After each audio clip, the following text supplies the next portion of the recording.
Greetings gamers, welcome to part 2 of my Let's Play Fire Emblem 9 Path of Radiance. And in today's episode we have to deal with the bandits at Chaldea. Very typical fodder for a Fire Emblem game. First and foremost though, we are going to be talking about the units. I think it is relevant to give all of these stats of each unit, even though I'm not going to be using all of these units. And first and foremost, we're going to be looking at Oscar. He's a Lance Knight who has 55% HP growth, 45% strength, 20% magic, 50% skill, 45% speed, 30% luck, 35% defense, and 30% resistance. So he's also pretty tanky, not as much as Ike is, but pretty good. Paladins in this game are very good, not the best they've ever been in the series, but he is definitely a candidate for maybe top 10 units in this game. Well, I should say top 10 growth units for sure. He comes with a C rank in lances, which is far and away better than Ike's pitiful D rank in swords. But again, like I said, there's not really that many things to do with the lances. I mean, of course, you've got silver weapons at A rank, you have brave weapons at B rank, and killer weapons at C rank. So if you want those kinds of weapons, you do have to work for them, but Oscar already has the best, which is killer weapons. Now, he is a knight, he is mounted. That means that he does take extra damage from enemies who do attack with mounted effective weapons like night killers and so on and so forth. Now, being mounted also means that you suffer more terrain penalties through woods, thickets, and things like that. So there is that to take hold of. Also, the capacity of Lance Knights, or Knights in general, as well as Paladins, is 5 less than the normal, which is 20. 20 is the normal for unpromoted units, and 25 is the normal for units that are promoted. That's not so with Paladins and Knights. It's 15 and 20, respectively. And then we have Boyd. Boyd is the only, and I mean it, the only warrior that you can obtain in this game. There is some evidence that there could have been another warrior recruited later on in the game, as well as a bandit recruitable, so that you could have 2 options for both warriors and berserkers, but for some reason you only have 1 option for either. Boyd is your only warrior, so if you like warriors, you're stuck using him. Now, granted, he's not all that bad. Boyd has a 75% HP growth, 60% strength growth, 5% magic, humorous, 50% skill, 45% luck, or 45% speed, sorry, 35% luck, 25% defense, and 25% resistance. I'm seeing a trend here. Most of the characters in this game, and in Radiant Dawn as well, have decent or good resistance growths, and that's fantastic. Not really sure why some of the games in the series are so poor with that. He has pretty decent bases, but because of the weight of axes and weapon weight in general being reduced by strength purely in this game, he is actually suffering 3 speed penalty. So he only has 3 speed. He cannot possibly double anyone right now. Literally anyone. He has to gain a point of strength before he would be able to double people who have 0 speed. Now, with his growths, he's very likely to gain both strength and speed, so it's not really that big of a deal. But stuff like steel axes are just totally unviable on this guy. Right now, I think a steel axe, in fact, we can check, steel axes have 15 weight, which means he's taking an 8 speed penalty. He has 0 speed at that point. There's no negatives in this game. So, kind of a bit crazy, to say the least. Now, another wonderful unit we must talk about is Titania. Titania, a paladin. So she's a pre-promoted knight. Now, we're not talking about armored knights just knights on horseback. They could have done better and called them cavaliers like every entry in the series did beforehand. But, you know, that's what happens when you have bad localization teams and poor budget. So, Titania, she is awesome with fantastic growth, by the way.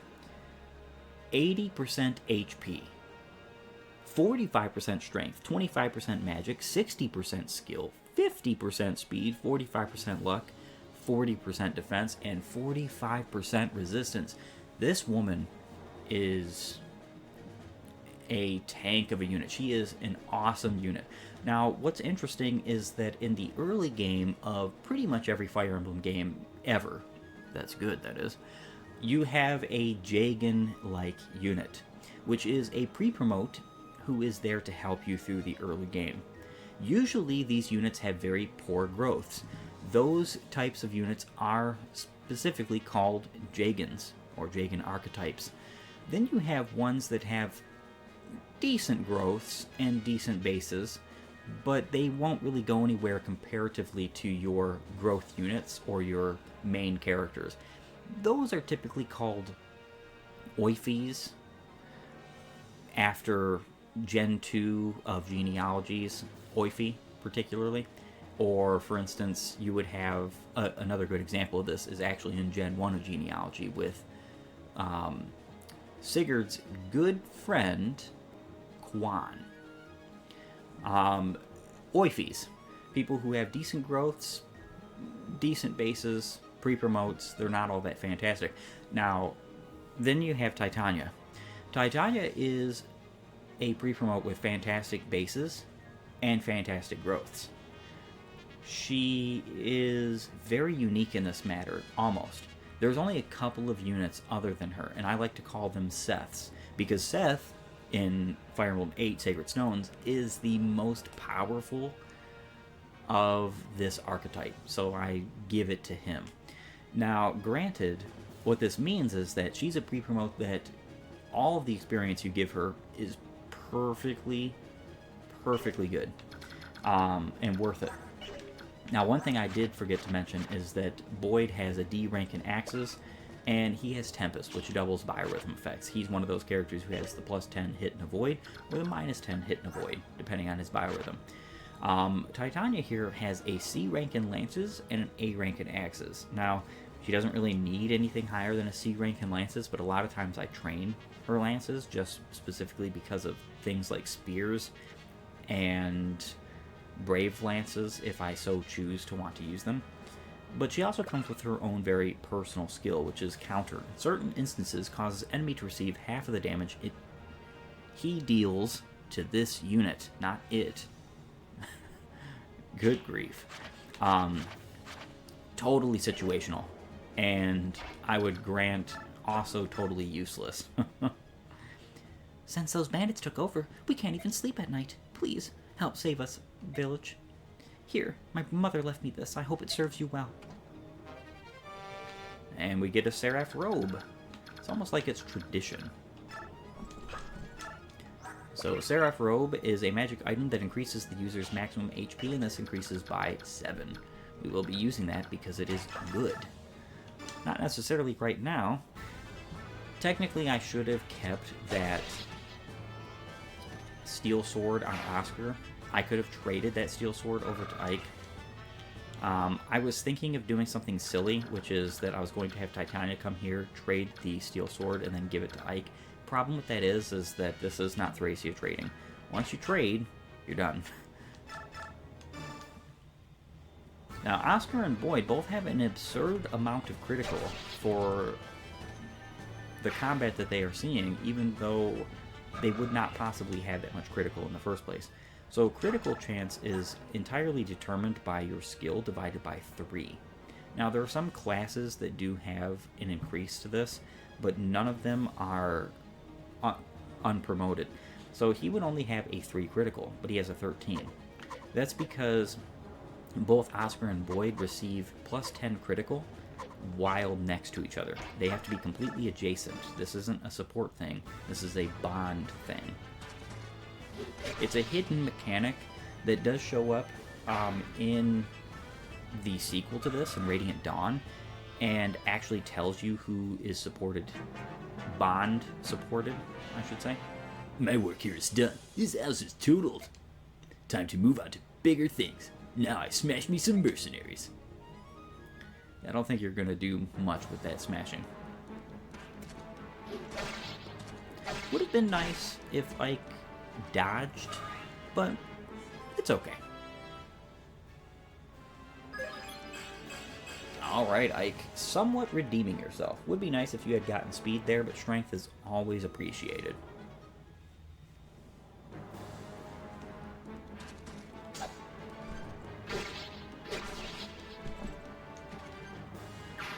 And that is an enemy KO'd. Unlike in Thracia, that Seraph Robe is not going to be going to Ike, because I do not believe that Ike actually needs that kind of defensive increase. Very nice critical, by the way, Titania. And that's just specifically because the early game of Path of Radiance is not that taxing. And though it would help, I'm not saying it would not help. It definitely would. It's not necessary.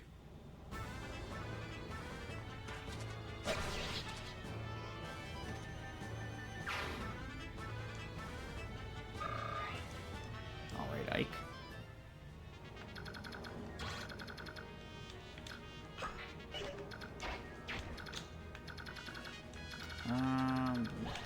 Okay. Ike has 6 movement, so 1, 2, 3, 4, 5, 6. We're going to have to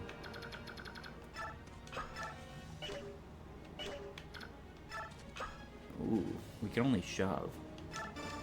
We're gonna have to do that 2 turns in a row, actually. Might as well deal some damage.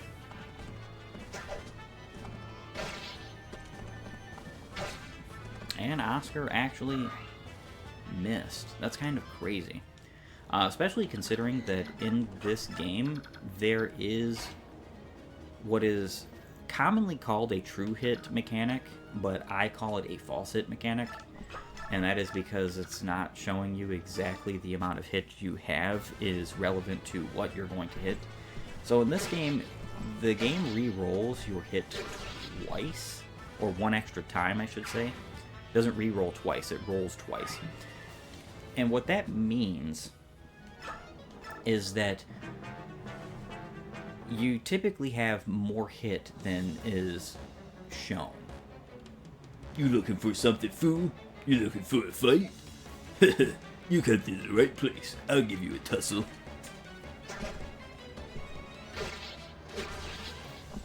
I meant for better than this. I don't want to die here. Goodbye, Zawana.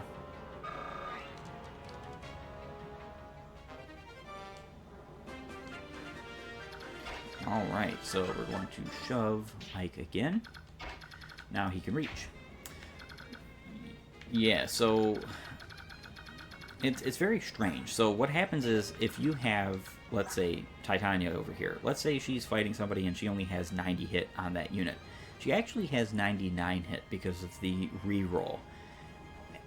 I don't like this. I just really don't like this. Some people do because it means that there's less chance for RNG to muck up strategies. I don't, because the game is flat out lying to you. Now this is a thing, and has been a thing, since Fire Emblem 6. Fire Emblem 5 was the last entry in the series that had displayed hit, not false hit. Not a big fan. Really just not a big fan. Yeah, like I said, it would be nice if I had left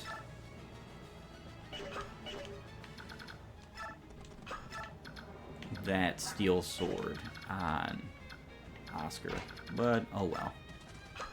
We're going to seize and clear map. That's the end of it. Ike, are you alright? Yeah, I'll be fine. You know, you surprised me. To think you've come this far.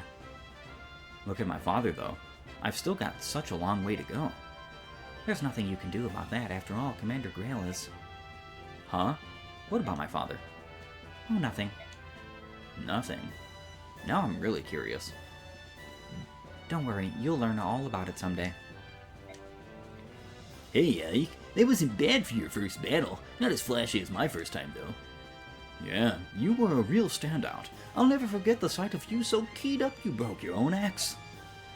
Oscar, dang it. You didn't have to bring that up. Anyway, Ike, congrats on finishing your first mission. Welcome to the group. Everyone's all right? Then let's get going. I'm sure Mist has a nice, hot meal waiting for us.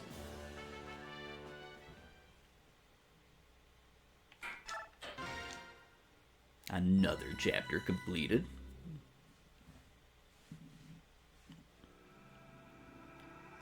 Chapter 2, Rescue.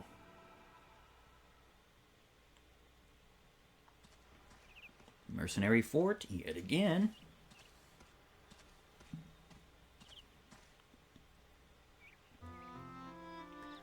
Oh, Titania, so this is where you've been, is it?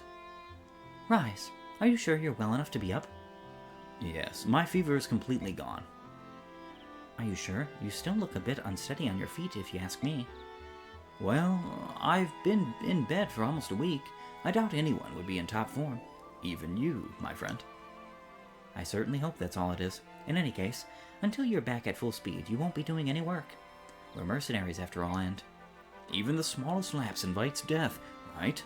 I know. My apologies to the rest of the team, then. It looks like I'll be recuperating for a while longer. It's for the best. Take your time and get fully rested and restored. You are our sole staff wielder, Rise. The harder our work, the more we depend on you to be at our sides. Thank you for your kind words. Oh, by the way, the paper you've been carrying around, is it a letter? I'd intended to go into town this afternoon. I can deliver it for you if you like. Oh no, this letter is for you, Titania. For me? Not more than a little while ago, I went out for a walk around the yard, and a man I've never seen before came up to me and said, "Give this to the red-dressed knight." How curious. I wonder what it is. I imagine it's a thank you letter from the people of Chaldea or something to that effect. Oh no! How dare they? Titania, what's the matter? What did the letter say? Rise, take this letter to Oscar and tell him to prepare for combat and wait for me. I have to go out for a moment. But Titania... I'll be right back. I'm counting on you. What on earth could that letter have said?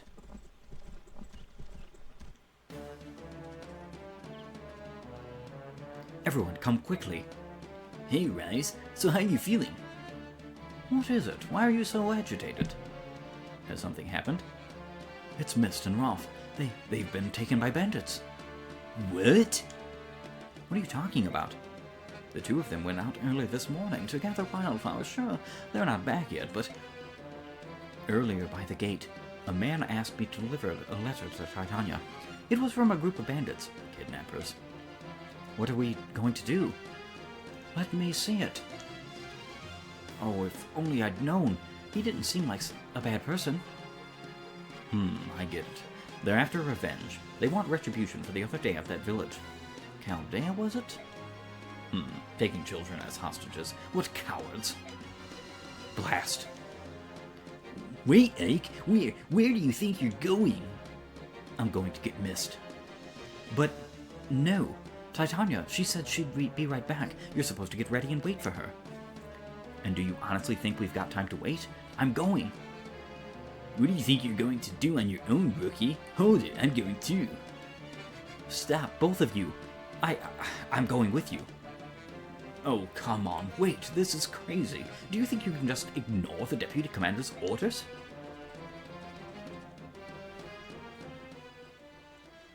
The road forks here. Well, which way do we go? How am I supposed to know that? Hold it. Are you saying you don't know where we're going? Unbelievable. You'd be better learn to think before you act, you moron. Shut your mouth, Boyd. You think you can make me? Come on. But both of you, this is no time to be fighting. I figured we'd find you like this. What are you two doing? So you're coming after all? It's not like you two chambermaids to be disobeying orders. What's the world coming to? Oscar, you know this road, don't you? Which way do we go? You're going to the bandit stronghold, right? It's the left fork. Got it. I'm still talking here. Let me finish what I... Oh, come on, Oscar, let's go. I guess we've no choice. Hey, you're not leaving me behind. Bandit hold. Doesn't look like much of a stronghold to me.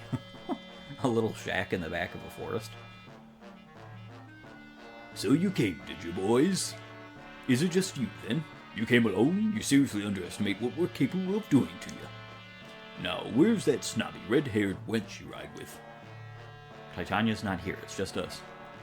All I want to know right now is whether Mist and Rolf are safe. Yeah, of course. We've got him locked up safe and sound in that little shack back there. We got no problem with those brats. What we're after is a little revenge. We want the redhead and her pups, and that'd be you, boys. Then hurry up and let those two go. We're here, aren't we? You've got no more reason to hold them. You're here, but Red ain't. We'll just keep the brats until she arrives. Dang it. If you're so impatient, I guess we can start by killing you whelps you all ready to die. Hey, come on out. It's time to play, lads. There are so many, but we must not lose. Rise, move to the rear. If anyone gets injured, we'll need you on hand with your staff. Understood. Take 'em, lads. Without the red-haired knight, they're no match for us. What did you say, dirtbag? Will make you regret those words.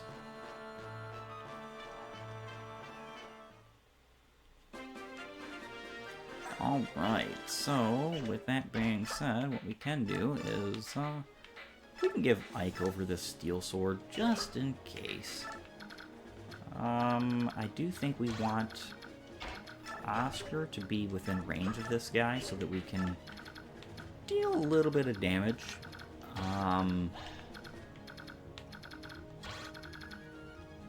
It was probably better to have Ike in the range only of this one here, but I think it should be fine.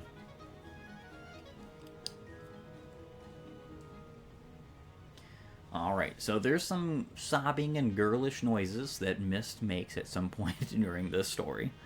I will not be doing those. I'll be skipping them. But I'll do my best to voice act pretty much everything else. Keep your chin up, Rolf. Boys aren't supposed to cry. But I'm so scared. Aren't you even a bit scared, Mist? Of course I am. But listen, we'll be fine. My brother will definitely come rescue us. Yeah, you're right. And I'm sure that my brothers will be right there with them. I'm sure they will too. So no more crying, got it? Alright, so he went for Ike anyway, which is good.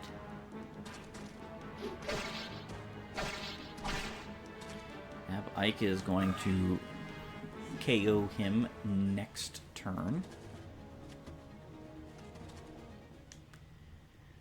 And as long as Boyd does some reasonable damage here, this should be another instance of a KO'd man.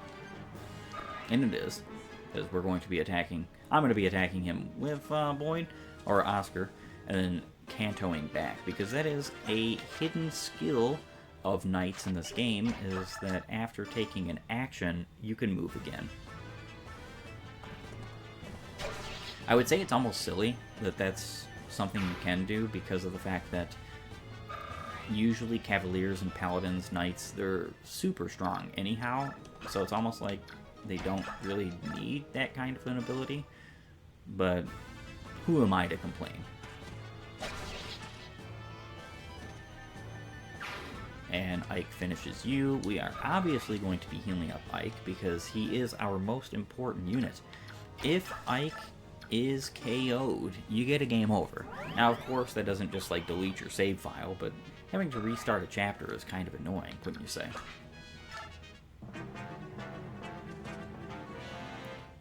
Alright, so a lot of folks are wanting to come and attack Ike. Very interesting. Especially because they're all axe users, for the most part, which means that Ike is at an advantage, because Fire Emblem has that thing we love to call weapon triangle. It is something that is not present hardly in Thracia. It's only a 5% difference in hit. If you have an advantage, you have 5% hit, and if you have a disadvantage, you have 5% miss. In this game, it is +1 damage and +15% hit. And you get the opposite of that if you're at disadvantage. So it's actually pretty significant. Not the most significant, but it is still pretty good. I'm sure I told them to wait for me. I should have known they disobey orders. They have no discipline. As Deputy Commander of the Grail Mercenaries, I cannot allow any more of our people to be harmed. And of course, we do get Titania back, so it's not that big a deal. We're going to obviously beat up on you.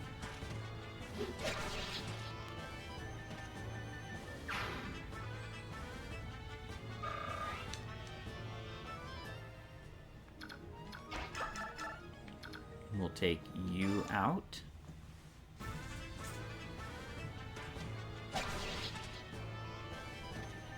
Very nice. As long as you hold this kind of defensive position and are careful with your choices of combat, it's pretty easy.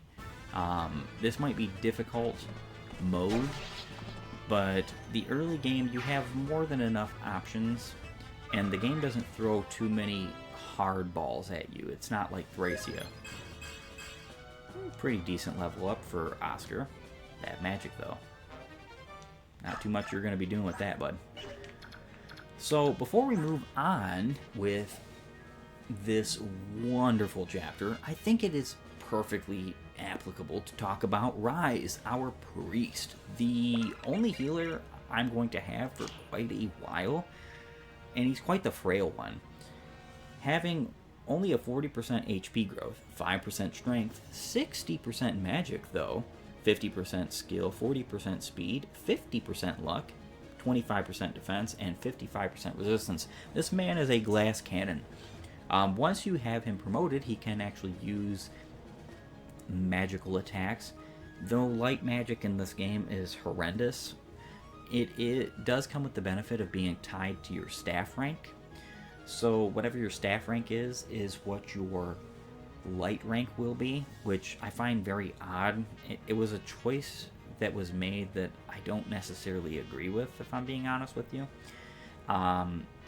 But Rise kind of folds to pretty much anything, as he has 0 defense. Anything physical, that is. He has pretty decent HP for a low-level priest in the series. Definitely more than even some of your later game characters that you would recruit in Thracia. And that's just because that was one of the ways that Kaga decided to balance most magic units in that game, especially around the fact that fatigue is a very serious contention point in that game. You need to deal with not over-fatiguing while having low HP. This game doesn't have anything of the sort, so because of that, you can spam staves however much you want, and I kind of don't like that. After I've played Fire Emblem for years, more than 20 years now. But the fact of the matter is that once I came across Thracia several years ago, I started getting more and more used to that kind of play style, and like how that there's positives and negatives to it. You could make staves more powerful. You can give more powerful staves to the player if you have a balancing factor. The reason why these games, pretty much every game after which, hardly gives you any staff to play around with. You got your healing, and maybe you'll have like one silent staff. You'll get maybe one 3-use hammer, and maybe a warp if you're lucky. But for the most part, you get nothing. And it's just because staving has almost been relegated to a completely and totally healer role, rather than healer and utility. In fact, in Thracia, the utility role of staves is more important. Being able to attack with staves like silence and sleep And other such staves like that is pretty cool because it's basically like you have a siege tome that's a staff that doesn't necessarily KO, but it does do different things. And in that game, silence or sleep was basically a KO on certain units, and which is just wildly strong. So being that he is our one and only staff user for the first several chapters of this game, of course I'm going to be using him.